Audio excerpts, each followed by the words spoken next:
Hello, so pi ulen auti hozo sin na bon chawin ni khopa tuni ni kho hin chingda area nam sipai nam vivion gen the ha sa na ka tu dan ho hi ka sei do no min hi china ding chun ama sapian in tu la hi aka akoma la ka YouTube channel jong hi veleu chun khoi na mu so ke do ngal ka ngal tun kamat na ho na mu diu hi in hi chu ho chu kyon ka jo kane jong kane pu vi api bo kho ka la tham kha kane ovin ano ho khu ka ki jiu hi ipizia ka zu ham itia hi le core committee zong again theitan ha sat na tampi atu tan hi chi phat hin ka ki ho tu vin khoi ho hi hlau hi tin chini bong noi chu na de lai nei zo pu vin hi ji chun chini bong noi nei hi tin hi chi hi ga choyu tin inu ipa te ho ingal ho kom neu khat anei the ipi thei diu ho kom a chiu hi tin sum le pai ga ki sei wi te tia hi chos ka choi jiu wa ke ma sa ta ang ka chi ji a hi tia chu mi ko ma za cha sa kot ilut kun charang hu ilung gen he mang jin jena ki chi ji a hi in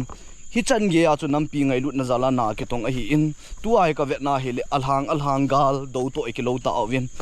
mun khat chu achang khat min achang khat chu chang jing tabang an ka gelin jingda area he source income jong aum poi source income hi tha a he ka he kya tu hin sang som ni chang thing ki tapun hi aung ki thot ho ka vet ki na hi le hi chan ge ya hi gen the na ki tu a hi lewang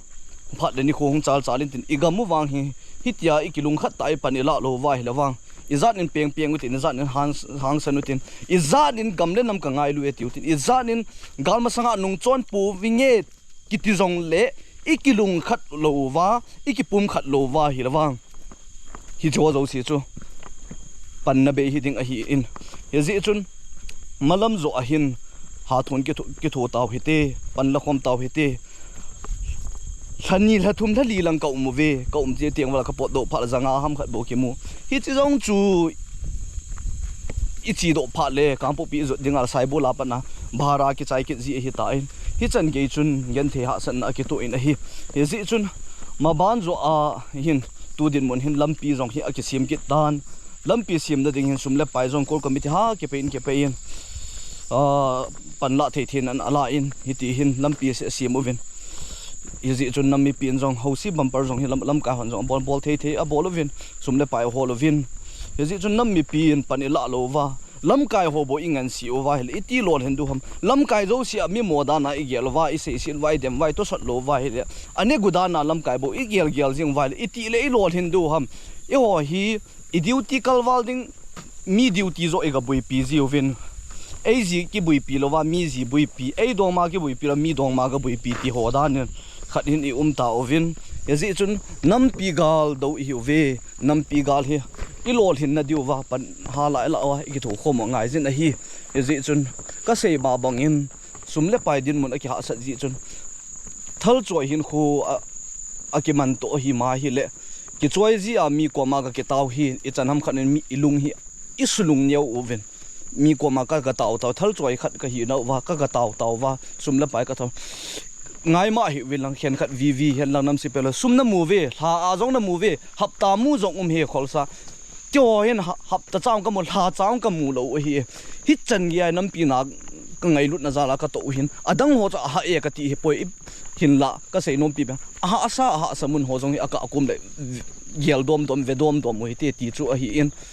nam pi gal ki dowa do khom ding ham ka ti a hi la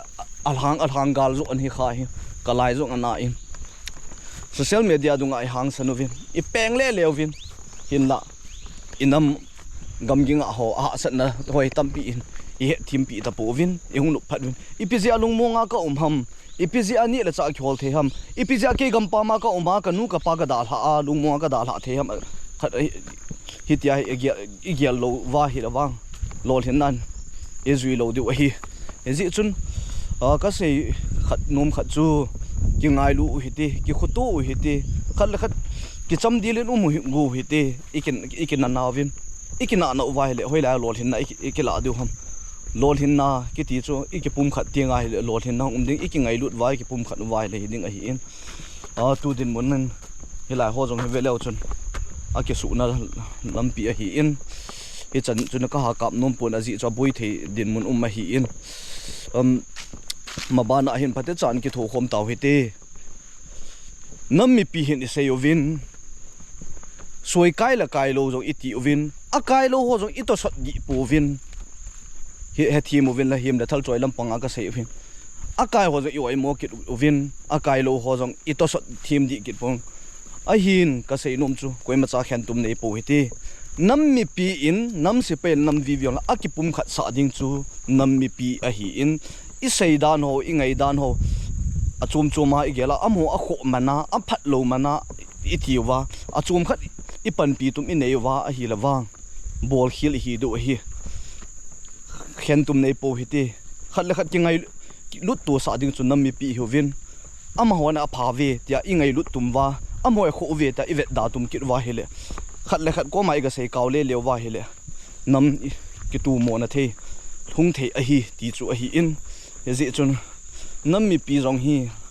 a sata ta om ji lam kai ho hi a ki sa the pi mana lam kai ko ma a hi dan dana umwa chapang gen the na him le thal choi ki na a hin lam kai ko ma yum zona ka kum le ki phat lam ma ji a hi in ye chun lam kai ko ma nom ting wa lam kai to ni khet manin mo pau thu mo se hi bol hi win lang thal choi dan to mi pi dan hi aki hi in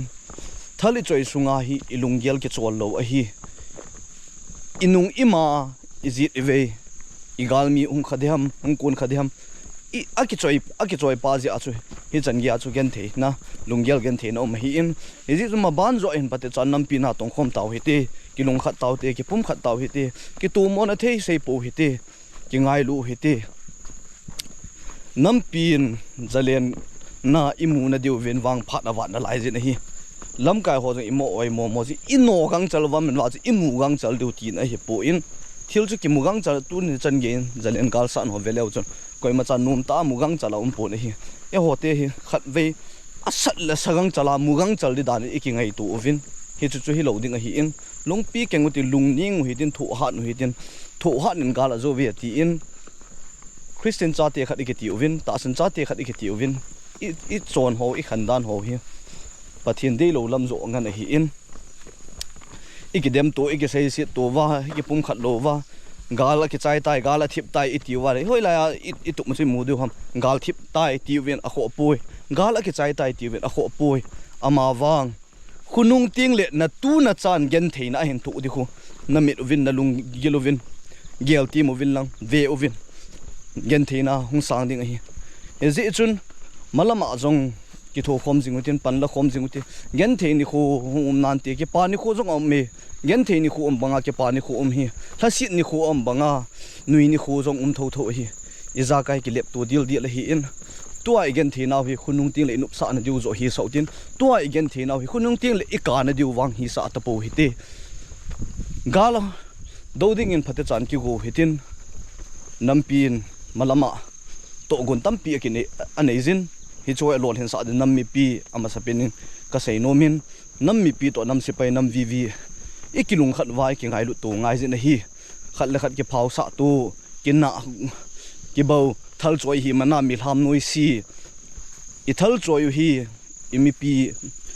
gi na ding hi pon imi pi doi na ding hi boy igal mi doi na ding hi na hi ezi chun malam zo aphate chan pan la taw hitin ilam kai ho jong to sot taw hiti nam vi hon jong nam se pai ho za bol han lang nam se pai hon jong nam vi ho za bol khat la khat ke za bol to diu chuta nam mi pin jong nam se pai nam vi khen tum ne lu ngai lu hen hi cho hoi hi cho kho pha vi ti o cheng ki za da hen tu la hi social media hen thil za kai I so si win ikitu mo sa ji win hi ye chun kina ki bo na om na lo ding in thu sei la sa ching thewite tia achei na pen nga kain se hi ka ki pa e